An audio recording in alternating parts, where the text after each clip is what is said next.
예, 오늘 오후 예배도 함께 이렇게 우리 이사야의 말씀을 함께 나누게 되어서 너무 감사하고 반갑습니다. 이 오늘 말씀을 여러분 읽어보니까 우리가 찬양할 때 한 번씩 들었던 가사 같은 그런 느낌이 들지 않습니까?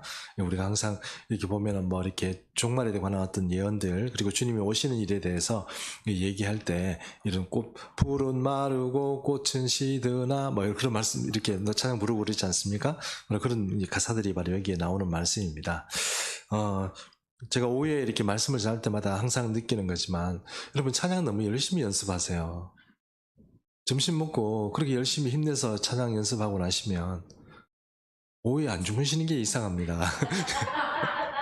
그래서 제가 참 걱정입니다. 그래서 오후 예배할 때마다 어떻게 하면 빨리 좀 핵심적인 말씀만 딱 빨리 전하고 빨리 저기 가서 좀 쉬시게 할까 이렇게 생각하는데, 아침부터 오셔가지고 교회 학교하고 그 다음에 또 찬양 연습하고 또 주일 예배 드리고 또 밥도 급하게 또 우리 막 먹고 그 다음에 또 찬양 연습 또 하고 그리고 또 오후에 예배 드리고 그러니까 얼마나 힘드시겠나 이런 생각도 들고, 또 주일 전에서 이렇게 또 시간을 보내는 것, 이게 아무것도 아닌 거고 낭비인 것 같지만, 그것은 사실 자기중심적인 생각을 하는 사람들은 그렇겠지만 낭비 절대 아닙니다, 여러분.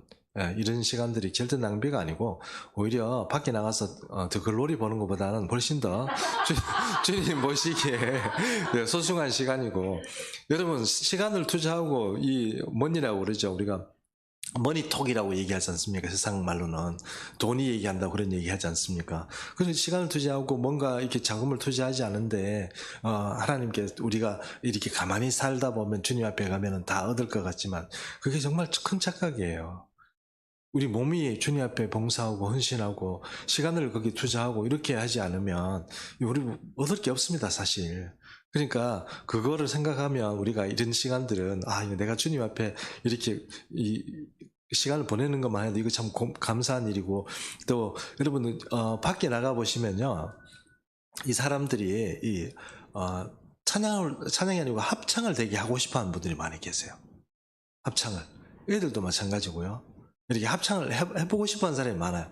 합창을 이렇게 해가지고 그것 때문에요. 뭐 이렇게 자기 직업을 가지고 있는 사람 중에도 일부러 돈 내고 뭐 이렇게 해가지고 합창을 하고 이런 분들도 계시거든요. 제가 보니 여기 몇 분 계세요. 그런 분들이. 보니까 교회 안 다니면 돈 내고 노래 부르러 다니는 사람이 여기 좀 있다고요. 그러니까 제가 그런 생각이 드는 거예요. 이거 정말 여러 가지 하네, 여러 가지로 얘기를 할 수 있네, 이런 생각이 좀 드는 거예요. 저도 합창을 한 번씩 이제 뭐 집 사람이 그러다 보니까 한 번씩 이렇게 하게 되는데, 합창을 또 묘한 어떤 그런 감동 같은 게 있어요. 뭔가 이렇게 서로 같이 이렇게 막 소리를 막 내면 뭐 감동 같은 게 여기, 오히려 듣는 사람보다 누가 은혜를 받냐면 부르는 사람이 은혜를 받아요. 그러니까 영감도 어떤 사람에게 오는지 아세요? 귀한 찬양을 듣는 사람한테 영감이 오는 게 아니고 귀한 찬양을 함께 따라 부르고 함께 하는 분들한테 영감이 와요. 그럼 여러분, 이 시간이 절대로 낭비나 이런 시간이 아니라는 거 꼭 이렇게 아시고, 좀 오후에 이 시간도 이 성경 공부하는 시간이라고 생각하시고 주무시면 안 됩니다. 아셨죠? 정신 차리고 뭐 꼬집고 이래가지고 정신 차리고 이렇게 하셔야 됩니다. 자, 오늘 말씀은 이제 이사야 40장을 우리가 들어봤습니다. 생각해 보니까 우리가 이사야 말씀 시작해가지고 1장부터 쭉 이렇게 해왔는데 상당히 오랜 기간 온 것 같아요. 이사야 40장까지 왔어요. 39장까지 우리가 왔는데 39장과 40장은 완전히 다른 세계를 말합니다. 다른 세계를 말하는데 이제 40장 1절부터는 완전히 지금 이사야의 예언이 지금 39장까지 있었던 이야기하고는 완전히 다른 겁니다. 이 39장까지 이야기에는 어떤 이야기들이 많이 있습니까? 이사야의 전반적인 전반 사역, 그러니까 사역 중에 전반적인 사역의 이야기가 있어요. 운요아이라고 그랬지 않습니까? 우시야, 요아스, 그다음에 아하스, 히스기야, 이 네 사람의 시대를 거쳐오면서 히스기야가 요아스가 아니고 요담입니다. 제 말 잘못 들었네요. 이 네 사람의 왕들의 시대를 거쳐오면서 하나님께로 받았던 여러 가지 신탁들, 그런 것들을 막 이렇게 선포를 하는 것이 바로 이제 39장까지의 이야기였다면 40장부터는 완전히 다른 이야기입니다. 어떻게 보면 아마 40장부터는 이사야가 은퇴하고 나서, 그러니까 히스기야가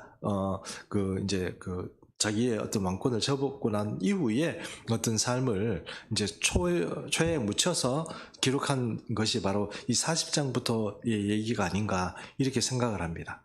그래서 40장 전까지만 해도 이 역사적인 어떤 이야기들이 많이 있다 그러면 40장 이후에는 역사적인 이야기라기보다는 뭔가 하나님께서 특별한 어떤 종말에 관한 메시지들이 이 40장 이후에 많이 있습니다. 그래서 우리가 지금까지 39장의 말씀을 잘 우리가 들어왔으면 40장부터 사실은 별로 그렇게 어려울 건 없습니다. 그러나 오히려 이 40장부터의 말씀은 지금까지 39장까지는 심판하고 책망하고 또 그런 말씀이었다면 40장 이후의 말씀에는 주로 위로하고 격려하고 또 어떤 소망을 주고 희망을 주고 하나님의 나라의 어떤 그런 것을 선포하는 그런 말씀들이 있다 하는 것입니다. 그러나 그럼에도 불구하고 40장부터 66장까지 이 이사야의 말씀은 세 부분으로 나눕니다. 세 부분으로 크게 덩어리를 보면 한 세 덩어리로 나누는데 40장에서 48장까지 그리고 49장에서 57장까지 그리고 58장에서 66장까지 이렇게 나누어져 있습니다. 중간에 오늘부터는 이제 40장부터 40 이렇게 살펴보게 될 텐데 이 세 부분 나누는데 세 부분의 중간에 여러분 잘 아시는 고난의 종의 사상이 들어가 있습니다. 고난의 종이 어떤 종입니까? 십자가를 지게 되고 인생의 어떤 그 죄악을 담당하게 되는 예수 그리스도의 메시아의 사역에 대해서 바로 이제 49장에서 이제 57장까지 이렇게 나와져 있고요. 그 다음에 이제 오늘부터 있는 것은 어떤 소망과 희망을 주고, 그 다음에 예수님께서 이 땅에 오시게 되는 그런 어떤 이야기를 초림과 재림에 관한 이야기가 여러 가지 섞여서 이렇게 선포되는 말씀이다. 이렇게 할 수 있는 것입니다. 그래서 여호와의 구원을 노래하고 또 특별히 오늘 그리고 이제 40장부터 42장까지는 한 명의 구원자, 그러니까 한 명의 메시아에 대해서 얘기를 합니다. 그래서 당분간 한 명의 메시아인 예수 그리스도가 오는 세상에 대해서 얘기를 하게 될 것입니다. 오늘 말씀 중에 이사야 40장 1절과 2절을 제가 한번 다시 읽어보겠습니다. 너희의 하나님이 이르시되 너희는 위로하라 내 백성을 위로하라 이렇게 되어 있습니다. 누구 보고 위로하라고 그러는 거죠? 누구 보고 누구에게 위로하라고 얘기하는 것입니까? 제가 너무 어려운 질문을 드렸죠. 너희라는 것은 누군지 모르지만 하나님의 말씀을 대언하는 사람입니다. 그 사람이 대언을 하는데 그 내용은 무엇입니까? 위로하라는 거예요. 지금까지는 어떻습니까? 지금까지는 책망하라였죠. 책망하라였습니다. 이제부터는 위로하라는 말씀이 옵니다. 그러면 우리가 보면 찬송가나 CCM 같은 거 이런 것들을 우리가 듣다 보면 정말 우리에게 위로가 되고 격려가 되는 말씀들이 대부분 뭡니까? 이사야 40장 이후의 말씀이죠. 보면은 너는 내 것이라 내 것이라 내 것이라 너는 내 것이라 뭐 이런 찬양이 있죠. 제가 못 불러서 죄송합니다만 이런 찬양부터 시작해서 여러 가지 우리에게 위로가 되고 격려가 되고 어떤 소망을 주는 그런 찬송들이 사실은 40장 이후에 많이 등장합니다. 성경 본문을 이사야의 말씀을 읽다 보면 그런 말씀들이 많이 오는 것이죠. 39장까지 없다는 건 아닌데 39장까지의 말씀보다는 40장 이후의 말씀들이 그런 것들이 우리 마음을 터치하고 영혼을 만지는 그런 찬양이 많다는 것이에요. 그래서 첫 번째 40장 이후의 말씀은 큰 어떤 그림을 그리는 것처럼 그 주제는 무엇입니까? 위로하라는 거예요. 위로. 고생하고 수고하고 힘들고 치이고 죽고 병들고 하는 모든 삶에 대해서 하나님께서 위로하고 특별히 이스라엘 백성들, 고생하는 이스라엘 백성들 뿐만 아니고 또 종말의 시간을 살아가면서 예수 믿는 사람으로서 믿음을 지키고 살아가는 모든 사람에게 주시는 메시지, 그것은 바로 하나님의 위로라는 것이 바로 40장 이후의 말씀이다 하는 것입니다. 그러므로 40장 이후의 말씀들을 잘 읽어보시면 하나님의 어떤 영감 있는 그런 은혜를 많이 받게 됩니다. 제가 한 번씩 이사야를 이제 충성교회에서 제가 옛날에 이사야를 강의할 때 저를 찾아오시는 분들이 오셔가지고 저한테 간증을 좀 이렇게 하시는 분들이 계셨어요. 그분들이 주로 간증하는 이야기 중에는 어떤 간증이었냐면 이사야 말씀을 통해서 은혜 받은 간증을 저한테 얘기해 주시는 거예요. 제가 어떻게 살아가다가 어떤 일이 문제가 있었는데 그때 하나님께서 제게 이런 말씀을 주셨습니다. 그래서 그것 때문에 힘차리고 막 눈물 흘리고 막 그래가지고 새롭게 어떤 힘을 차리고 새로 살아가고 있습니다. 이런 말씀들을 저한테 이렇게 간증을 해주셨습니다. 그 말씀들이 주로 어디에 있는 말씀들이라고요? 40장 이후에 있는 말씀이었어요. 그래서 40장 이후에 말씀들 중에 우리에게 위로가 참 되는 말씀들이 많습니다. 그러나 그 40장 위의 말씀들 중에 위로의 말씀들이 특별히 우리 개인에게 준다기보다는 사실 이스라엘 공동체와 또 종말의 공동체에게 주시는 말씀이에요. 그런 말씀임에도 불구하고 하나님은 이 말씀을 재료로 해서 우리 개인의 삶도 돌보시죠. 그러다 보니까 여러분 하나님의 우리가 살다 보면 이 표현은 좀 어떨지 모르겠습니다만 성경책을 가지고 성경을 하도 안 봤어. 근데 위로가 필요해. 뭔가 하나님의 메시지가 필요해. 이렇게 살아라, 뭐 저렇게 살아라. 어떤 하나님의 명확한 메시지가 필요한데 성경은 그동안 안 읽었고 교회는 가기 싫고 그러다 보니까 하는 게 뭡니까? 성경책 가지고 손가락 찌르는 거 안 하십니까? 손가락 다 찔러가지고 다 이렇게 펼쳤는데 거기 주로 뭐 보면은 뭐 유다에게 주시는 말씀 이래가지고 너는 뭐 하고 있냐 빨리 네가 생각한 대로 빨리 죽어라 뭐 이런 말씀 찌르기도 하고 뭐 그런 실수도 나오긴 하지만 주로 어떤 말씀입니까? 그때마다 어떤 데 보면 진짜 주님께서 어떻게 우리에게 주시는 말씀들이 정말 표현은 좀 난하지만 귀신같이 그 말씀들이 성령의 은혜 가운데 제게 주어질 때가 있죠. 있습니다. 네, 그리고 우리 정말 성경이 툭 떨어졌는데 성경이 딱 펴졌어. 근데 거기에 제게 주는 말씀이 딱 있고 그렇잖아요. 여러분 그거 별로 안 좋은 편인 것 같지만 여러분 저 누구야? 갑자기 생각이 안 납니다. 제가 말을 하다 보니까 개그 욕심이 자꾸 생겨서 이런 얘기를 하게 되는데 우리가 지난주에 배웠던 그 신학자 이름 뭐죠?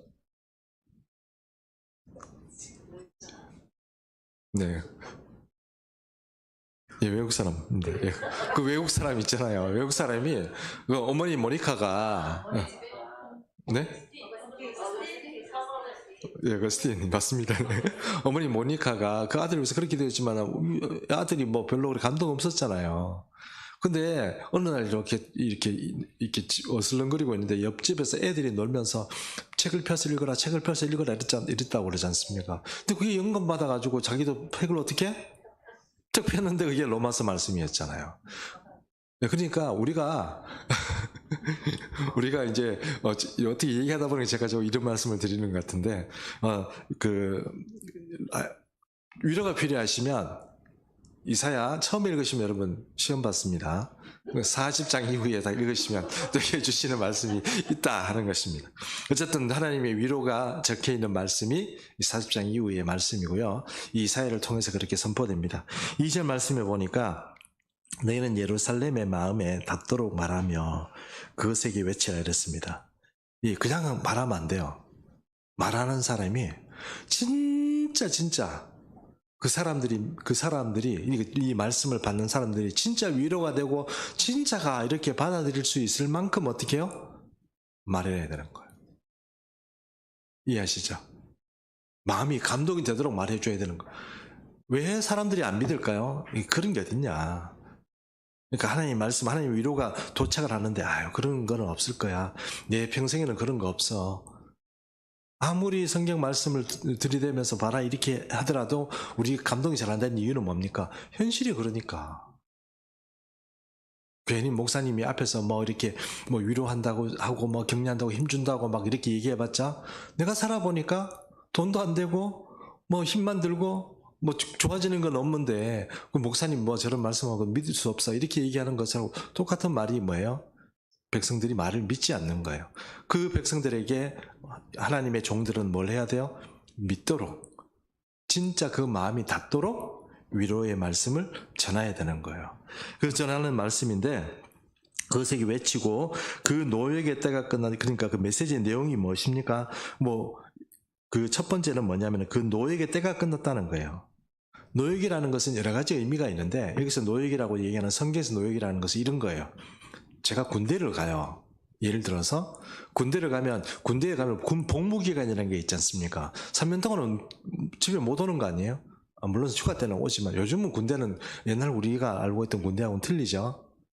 뭐 매주 나오고 막 진짜 그만 좀 나왔으면 좋겠다 이런 생각이 들 만큼 군대에 있는 애들이 너무 자주 나오는 것. 휴대폰 들고 맨날 전화하고 뭔가 옛날에는 군대에 보내면 엄마들이 막 울고 이랬거든요. 요즘 울지 마세요 여러분. 걔 조금 있으면 또 전화 와요. 영상통화하고 막 우리 아들이 러시아에 있지 않습니까? 저 우리 아들 영상통화 한 지가 한 3주, 거의 한 달 다 돼가는 것 같아요. 처음에는 영상통화 얼마나 자주 했는지, 예, 군대도 갔습니다. 요즘 휴대폰 준다니까요. 그래서 요즘은 뭐 그렇다는 거예요. 근데 어쨌든 복무기간, 혹은 죄수로 감옥에 갇혔어요. 감옥에 갇히면 꼼짝 못 하잖아요. 그런 기간들, 이렇게 몇 년 살아야 된다, 이렇게 징역을 들어가는 것처럼 그런 기간들이 뭐입니까? 여기 보면 그 노예의 때라 이런 뜻입니다. 그리고 어떤 이 하나님께서 우리가 이게 성경적으로 얘기하면 하나님께서 정한 어떤 시기까지 그 시기까지는 그 노예의 때죠. 그 시기가 뭐예요? 이제 끝이 났습니다. 그 노예의 때가 끝이 났고 그 죄악이 사함을 받았다. 죄로 인해 가지고 고통스럽고 또 어떤 그 징계를 받아야 되는 그런 기간이 이제 두 번째 어떤 메시지로서 끝이 났다는 거예요. 그러니까 두 번째 끝이 났다. 세 번째는 이게 어느 정도로 끝이 났냐면 이제 죄로 말미암아서 여호와의 손에서 벌을 배나 받았다 이렇게 되어 있습니다. 이렇게 생각하면 이거 배나 받았다 이런 얘기는 어떤 얘기입니까? 내가 억울하게 10년 살아야 되는데 억울하게 20년 살았다 이런 의미로 생각하는데 그런 의미가 아니고 이 히브리적인 관용적인 표현입니다. 충분히 받았다 이런 뜻이에요. 이제 충분히 치렀고 너 훈련할 만큼 충분히 훈련했고 너 상할 만큼 충분히 했어. 이제는 누가 오셔가지고 어떻게 해요?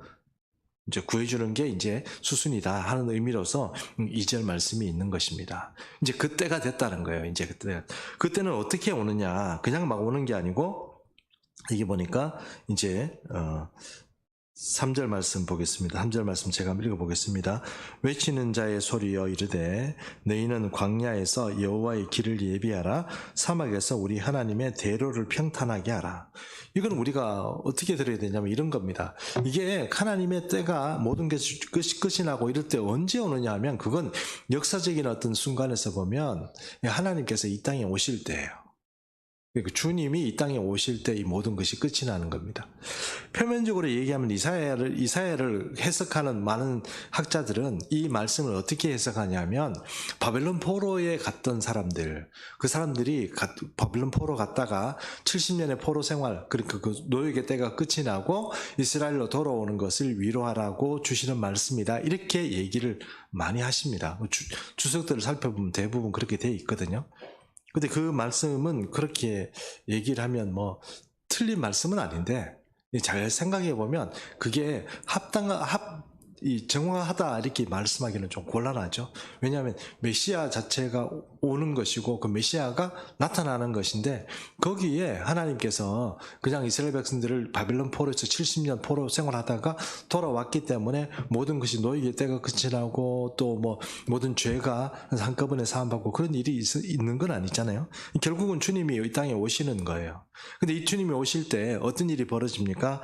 이 세례 요한 잘 생각해 보면 세례 요한의 사역이 바로 이 3절에서 5절 말씀에 있다 이렇게 생각하시면 되겠습니다. 3절 말씀 보면은 외치는 자의 소리여 이르되 너희는 광야에서 여호와의 길을 예배하라. 그러면 이 세례 요한이 하는 일은 무엇입니까? 광야에서 여호와의 길을 예배하는 거예요. 그럼 세례 요한이 자기가 그 메시지 주된 내용은 무엇입니까? 세례 요한의 그 이스라엘 백성들을 향하여서 주된 메시지는 무엇입니까? 회개하라, 천국이 가까웠다. 천국이 왜 그냥 옵니까? 아니요. 천국의 왕이신 주님이 오셔야 천국에 오는 거예요. 그렇잖아요? 그러니까 세례 요한의 메시지는 어떤 거였습니까? 회개하라, 천국에 가까웠다 이 얘기예요. 그러면 이 세례 요한의 그 자기의 일은 천국에 가까우니까 사람들이 회개하고 주의 백성들을 만들어내고 그렇게 하면 왕이 오신다 이런 얘기인데 여기 보니까 이렇게 생각하시면 될 것 같아요. 예를 들어서 지금 대구에 옛날에 우리 노모모 대통령이 대구 출신이잖아요. 대구에 동무슨 절이 있어요. 동무슨절 있습니다. 그 제가 자꾸 이렇게 인터넷에 요즘 많이 보다 보니까 자꾸 항의가 들어올 것 같아서 왜 그런 정보를 가지고 뭐 이렇게 얘기했냐 이렇게 하면 사실 증명하기도 좀 힘들고 이래서 동무슨절입니다. 제가 무슨 동무슨절이라고 그랬습니다. 분명히 저거 좀 큰 절입니다. 예, 큰 절입니다. 근데 그 원래 도로가 별로 안 시원찮았어요. 아시죠? 예, 시원찮았는데 우리 노무슨 대통령님께서 대통령 몇 분 계시거든요. 그리고 노무슨 대통령 2분 계시니까 누구라고 제가 분명히 말씀 안 드렸습니다. 근데 이분이 있잖아요. 어떻게 했습니까? 도로 깔아줬잖아요. 도로 깔아주고 뭐 현판도 바꿔주고 뭐 이렇게 했다고 그러더라고요. 대구 사람들 다 아는 사실이죠. 예, 무슨 대통령이 왜 그러셨어요? 자기가 대통령이니까 대통령이 그 자리에 가니까 이해하시죠? 대통령이 내가 이 고향에다 뭘 대로를 하나 깎아야 되고 내가 가니까 뭘 하나 해야 되잖아요. 도로 닦아야 되죠? 예, 울퉁불퉁한 그 글을 우리 노 대통령님이 뭐 그럴 수는 없잖아요. 차도 울퉁거리고 뭐 그렇죠? 고급차가 가야 되는데 깔아야죠. 그거 똑같은 거예요. 이 땅에 하나님께서 오시면 예비 전령이라는 게 있습니다. 누구든지 마찬가지예요. 지금 옛날에 예를 들어서 김정은이가 어느 지방을 순시를 가면 그냥 갑니까? 아니요. 도로 정비하고 청소하고 그리고 또 군대 동원해가지고 다 뭡니까?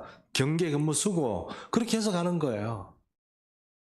그런 것들을 조치하고 와서 이거 너는 뭐 해? 너는 뭐 해? 도로 이거 닦아 이렇게 하는 사람이 뭐라고 그래요? 예비 전령이라고 그러잖아요.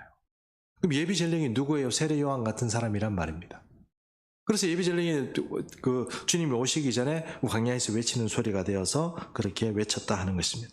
그래서 4절 말씀 보겠습니다. 골짜기마다 도두어지며 산마다 언덕마다 낮아지며 고르지 아니한 곳이 평탄하게 되며 험한 곳이 평지가 될 것이요 이렇게 되어 있습니다. 옛날에는 이 말들을 읽으면 너무 어려운 말이라서 잘 못 알아듣는데 이 뜻입니다. 대통령이 가요, 왕이 가요. 그러면 길이 좀 평탄해야지 울퉁불퉁하면 되겠습니까? 안 되잖아요. 골짜기는 어떻게 해야 돼요? 메워야죠, 메워야죠. 골짜기, 깊이 들어가는 골짜기 말입니다. 메우고, 산은요, 깎아야죠.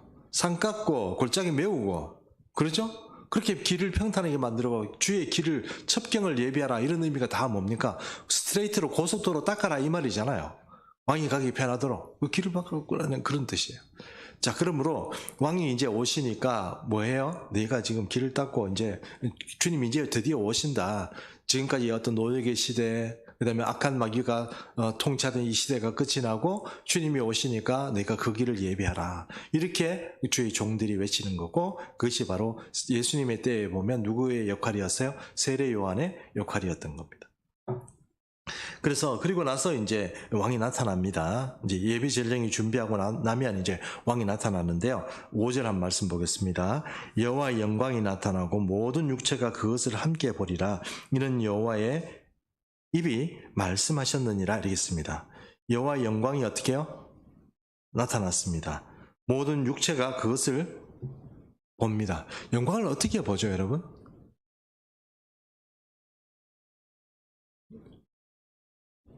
주무시고 있는 건 아니죠, 여러분? 영광이 어떻게 나타납니까? 주님이 몸소 나타나시는 거죠. 그것을 모든 육체가 어떻게 실제 눈으로 본다는 거예요. 그러니까 그런 게 어딨어? 이렇게 얘기하는 사람에게 뭐라고요? 여호와의 입에서 나오는 말씀이다 이거예요. 그럼 여러분 예수님께서 이 땅에 오셨다는 그 자체도 사실은 이 이사야의 말씀에서 보면 세례 요한을 통해서 이 땅에 오시던 그리고 성령께서 예수님이 세례 받으실 때 성부와 성자와 성령의 은혜가 함께 세례를 베푸시며 온갖 악한 것들이 쫓겨나고 더러운 귀신들이 도망가고 하는 그 모든 일들이 하나님의 나라가 오고 그 왕이신 주님이 이 땅에 오셨을 때 일이잖아요. 그러나 그럼에도 불구하고 이스라엘 백성들이 왜 예수님을 인정하지 않아요? 이렇게 왔으면 영광스럽게 정치를 하셔야지 왜 돌아가셨냐는 거예요.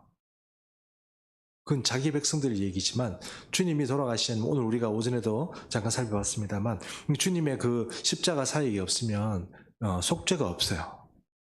이 땅이 속죄를 받을 수가 없어요. 누가 하나는 눈을 그냥 감겨주고 죄는 그대로 남아있지만 그 죄를 그냥 피를 흘리는 걸 통해서 하나님께서 눈 감아 주시는 것이 아니고 그 죄 자체가 사라지도록 완전히 동이서에서 먼 것처럼 이렇게 해줄 수 있는 분은 유일하게 정의로우신 우리 예수님밖에 없다고요. 저는 찬양 중에 이런 찬양을 참 좋아합니다. 예수 하나님의 공의 주독생자, 뭐 그 찬양 혹시 아시는지 모르겠습니다만, 예수님이 왜 하나님의 공의예요? 하나님의 공의에, 이 공의에 맞출 수 있는 존재는 예수님밖에 없고요. 그 존재가 죽음으로 인해서 모든 어떤 그 죄를 사할 수 있는 하나님의 공의가 실현되는 거예요. 하나님의 공의로 우리를 대하신다면 그 앞에 설 수 있는 사람은 아무도 없어요. 그러나 예수님의 그 십자가 사역 때문에 우리의 죄의 문제가 해결되기 때문에 예수님을 하나님의 공이다, 이렇게 우리가 찬양을 하고 그렇게 하는 것입니다. 그래서 5절 말씀에처럼 예수님께서 이 땅에 나타나시고 모든 육체가 그것을 보리라고 했습니다. 이 말씀은 종말에도 마찬가지입니다. 종말의 시간에도 예수님께서 이 땅에 오셔서 통치하십니다. 모든 육체가 그것을 보리라고 성경은 또 분명히 말씀하고 있습니다. 여기 있는 이 말씀뿐만 아니고 종말의 시간에도 예수님은 모든 사람들 앞에 우리 눈에 보이는 것 모든 사람들이 다 알게 되는 그런 어떤 시기가 온다는 것입니다. 그리고 여러분 아시는 것처럼 주님이 이 땅에 오시면 그동안 주님에 대해서 의심스러워했고 잘 몰랐던 사람들, 물이 바다를 덮음같이 여호와를 아는 지식이 온 세상에 편만하게 되는 시기가 오는 것이죠. 네, 그런 시기가 온다 하는 것입니다. 그리고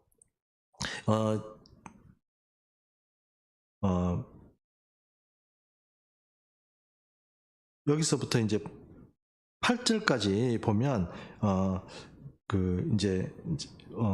여기서부터가 아니고 지금 이제 6절부터 8절 말씀을 한번 보도록 하겠습니다. 6절에서 8절 말씀 보면 말하는 자의 소리여 이르되 외치라. 대답하되 내가 무엇을 외치리까? 외치라고 했습니다. 그리고 내가 그럼 뭐라고 외칠까요? 이렇게 얘기하니까 조금 엉뚱하지만 좀 다른 이상한 표현이 나옵니다. 그 표현이 어떤 겁니까? 모든 육체는 풀이요 그의 모든 아름다움은 들의 꽃과 같다, 이렇게 되어 있습니다. 그리고 그 뒤에 말씀 보면 조금 우리가 이해하기 조금 힘든데요. 7절 말씀에 푸른 마르고 꽃은 시드는데 그 이유가 무엇이냐면 여호와의 기운이, 하나님의 기운이 그 위에 불미라 이랬습니다. 여호와의 기운이 불어가지고 사람들이 타 죽는다, 이런 뜻이거든요.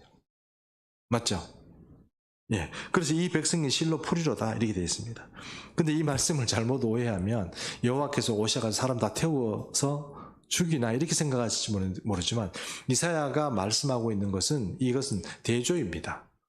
어떤 대조입니까? 사람의 인생은 풀이고 여호와의 말씀은 어때요? 분명히 성취된다는 것을 말하고 있는 거예요.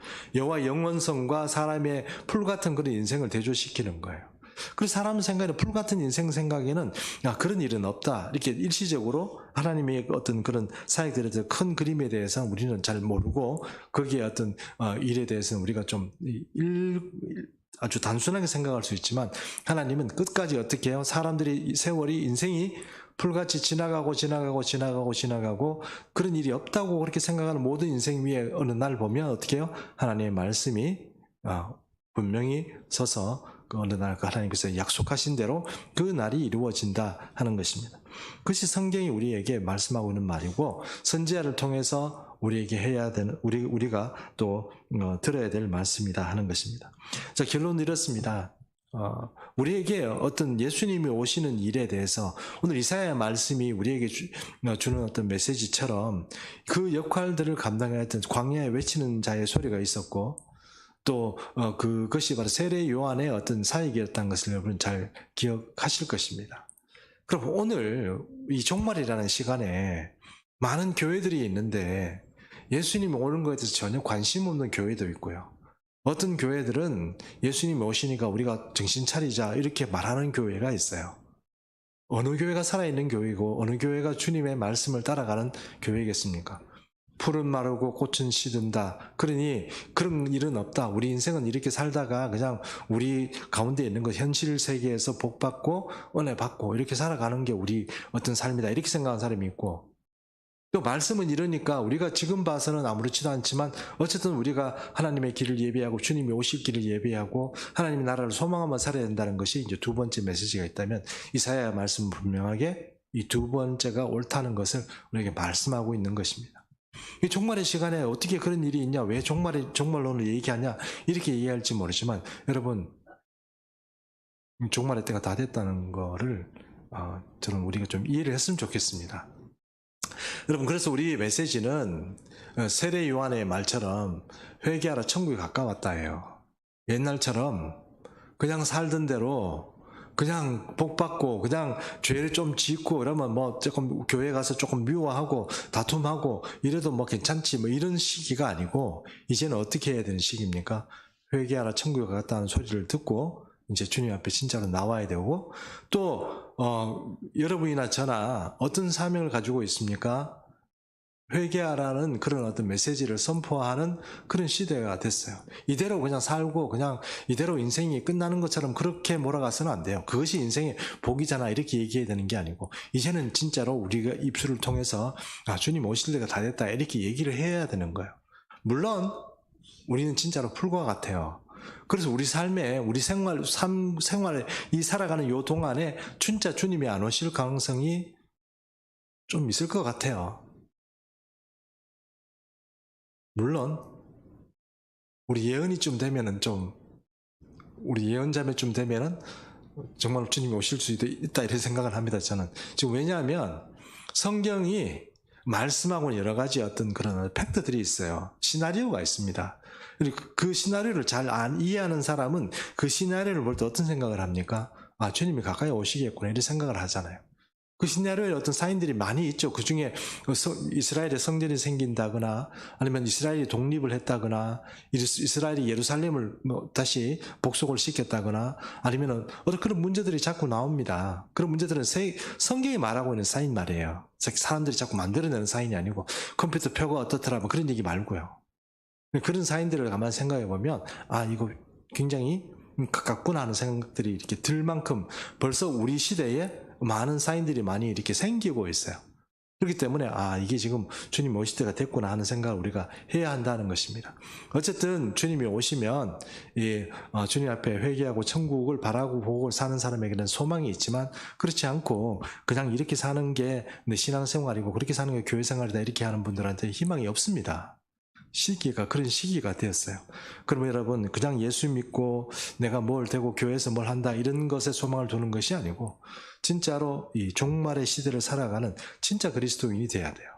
성령과 진짜로 성령의 음성을 들으며 왜냐하면 종말의 시간에 하나님께서 이 성령을 우리에게 부어주시는데 어떤 식으로 부어주냐면 진짜로 우리가 한 사람 한 사람 주님의 성령의 은혜 가운데 연합되는 그런 은혜를 주세요.